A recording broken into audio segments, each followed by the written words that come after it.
Ok les apnéistes, on est prêt pour une semaine réoxygénation. Alors je sais que ça a l'air paradoxal pour vous, hein. Vous voulez retenir tout le temps votre ventilation, il va falloir passer par là si vous voulez mieux la retenir et surtout plus longtemps la retenir. Donc vous avez besoin d'un pince-nez, vous pouvez faire sans. De toute façon moi le mien, je ne sais plus où qu'il est. Donc on va partir sur une séance réoxygénation et ensuite travail musculaire en musculation profonde. C'est parti. Premier exercice donc, c'est l'échauffement, vous savez. Donc on est parti sur une cohérence cardiaque pendant 5 minutes et une salutation au soleil. On va faire la même que la semaine dernière aujourd'hui. Salutation au soleil A. Une fois que c'est fait, on part sur notre travail de réoxygénation. Vous partez sur une apnée statique de 60 secondes dans cette position. Donc 60 secondes, c'est facile. Vous faites votre apnée. Vous tenez, vous tenez, vous tenez, vous tenez. Je vais le retrouver mon pince-nez à un moment. Vous tenez, vous tenez, vous tenez. Lorsque vous avez terminé, au bout de 60 secondes, vous enchaînez sur 150 jumping jacks en respirant. Donc c'est de la réoxygénation. C'est de l'aérobie. Donc vous travaillez. Vous pouvez descendre un peu si vous voulez. Mais surtout, ce que vous travaillez, c'est le souffle. Hein. On est sur un travail d'endurance, de réoxygénation. Voilà, il y en a 150 à faire. Quand c'est fait, vous passez à 150 moving arms. Donc vous bougez les bras. Vous commencez comme ça petit. Ok. Ensuite, vous pouvez envoyer un peu comme ça. Tranquillement, si vous êtes un peu boxeur, si vous connaissez ces mouvements. Ok. Ensuite, vous travaillez comme ça. Il y en a 150 à faire. L'objectif étant de bien activer, bien réoxygéner. Ce mouvement-là, il est très intéressant pour nous. Généralement, quand on est apnéiste, on est tous un peu nageurs quand même, n'est-ce pas? Hop, dans un sens, dans l'autre. Voilà, on réoxygène. On joue sur l'amplitude, on travaille. Il y en a 150 à faire. Quand vous les avez fait, vous repartez sur une apnée statique de 60 secondes. Vous tenez 60 secondes en apnée statique. Quand c'est terminé, vous enchaînez sur 150 butt kicks en respirant. Aéro. Il y en a 150 à faire avec du rythme. Gardez les mains comme ça, gardez les mains comme ça, bougez les bras. C'est vous qui voyez. D'accord? L'objectif étant de bien bosser. Il y en a 150 à faire. On enchaîne. Attention de ne pas envoyer les genoux devant parce que c'est un vrai travail sur l'arrière. Hein. Et on travaille 150. Quand c'est fait, on passe à 150 lateral jump. Voilà.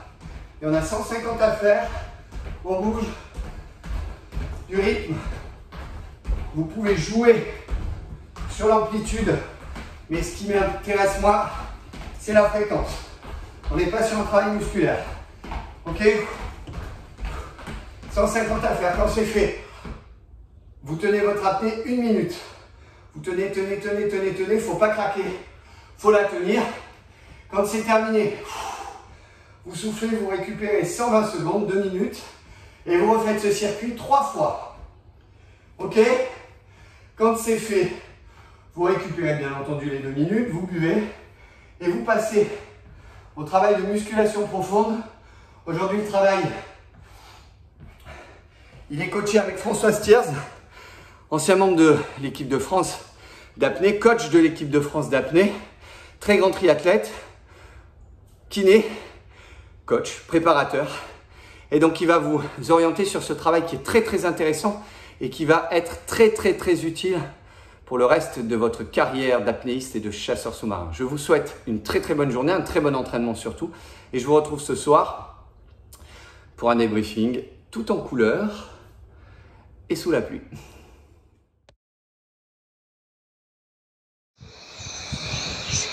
Donc le principe, ça va être de travailler avec un manche à balai et de travailler les fixateurs d'omoplate et les rotateurs externes pour prévenir les blessures au niveau des épaules.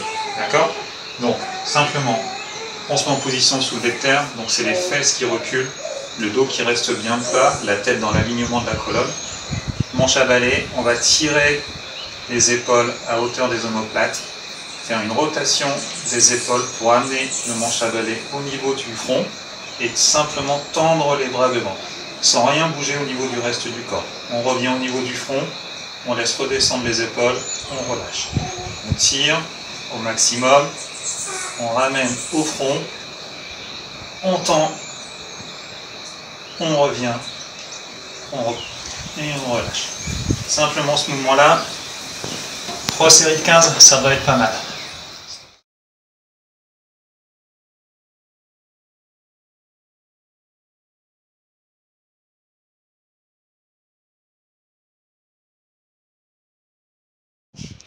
Et on va venir, donc le manche à balai, je le tiens au niveau de ma hanche.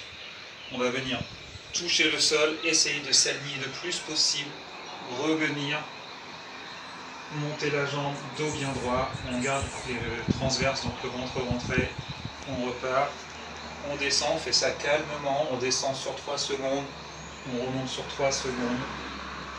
On va répéter ce mouvement-là 15 fois des deux côtés. Et ensuite, on va poser le manche à balai sur sa pointe de pied, toujours pareil, à hauteur de hanche. Et cette fois-ci, on va associer un travail proprioceptif, donc on va associer un travail d'équilibre au niveau de la cheville. Le principe, ça va être celui-là.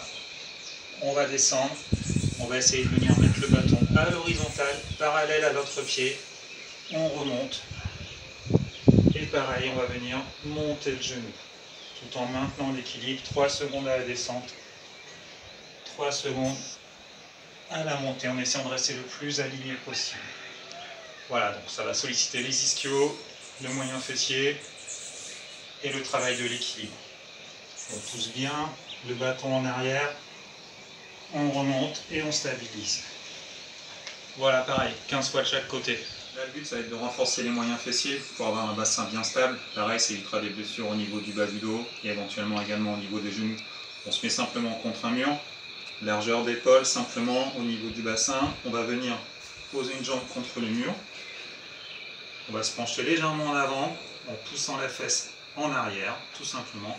Et là, le but, ça va être de venir appuyer dans le mur avec cette jambe libre, en essayant de laisser une empreinte, de déformer le mur. Mais le bassin ne doit pas suivre, ce n'est pas le poids du corps qui bascule. Le bassin reste bien fixe ici, et c'est simplement la jambe qui s'écarte. Et on va tenir la position. On tient comme ça pendant une vingtaine de secondes. On essaye de rester bien dans l'axe. Les épaules vont rester bloquées, on ne bouge pas et on tient.